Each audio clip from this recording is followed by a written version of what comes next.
Hi, this is Jamey from Stonemaier Games, and I'm here today to talk about my favorite game mechanism in Between Two Cities.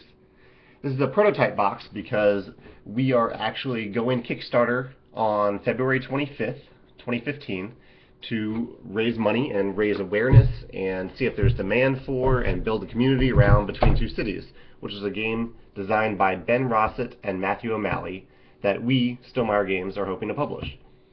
It's a tile drafting, partnership-driven city building game where players are drafting these tiles and they're building cities with them. They're building one city with the player on their left and one city with the player on their right. The idea is every turn you'll take two tiles from hand, you'll put them face down in front of you until everyone has picked their tiles, then you'll flip them face up, and that's when you negotiate with the players on your left and your right as to which tile goes in which city and where in that city it goes. Now, the mechanism I really love in this game that really kind of captured my imagination and made me want to publish it is this idea that you are cooperating with the partners that you have, the people on your left and your right. But at the end of the game, there's only one winner. And there's a clever thing that Ben and Matthew implemented into the game to make sure that you actually did have a huge incentive to cooperate with the players on your left and the right. Because in some games, or in a different universe of this game, there might have been a reason to not cooperate with one of those players. Maybe you don't like that person as much, or maybe you just want to focus on this one city over here and not do well in the city over there. But in Between Two Cities, the primary reason that encourages you to cooperate with both players and really kind of balance both of those cities is that at the end of the game, after you score all the cities, so you figure out that the city on your left is worth 50 points and the city on your right is worth 58 points. After you do that, the only city that counts for your score is the lowest scoring of your two cities. So in that case, the city that is mine at the very end of the game is the city worth 50 points, not the one that's worth 58.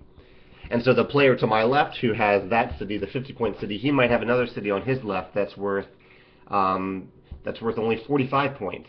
So his lowest scoring city is the 45-pointer.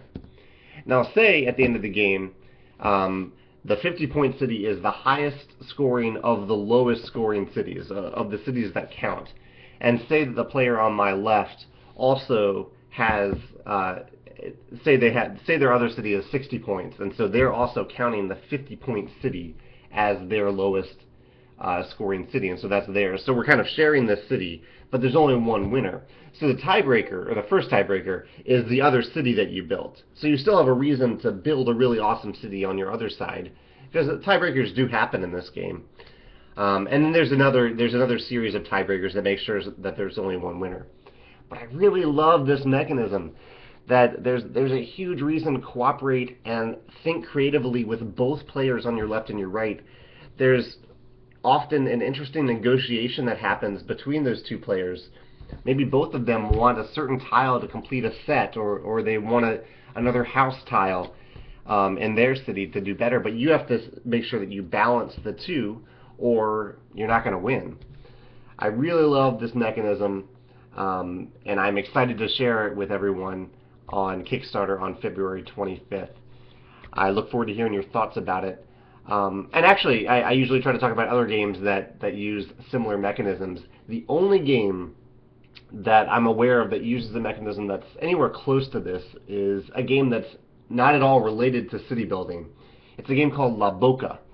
In La Boca, you are working with you're pairing with everyone at the table once, or maybe twice. You're pairing with everyone twice for a timed challenge where you're trying to put these blocks together into a certain configuration.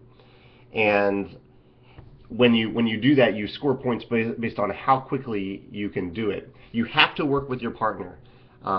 It's pretty much impossible to pull off this puzzle without talking to your partner and working them through it, because the timer only stops after both of you have achieved the puzzle successfully.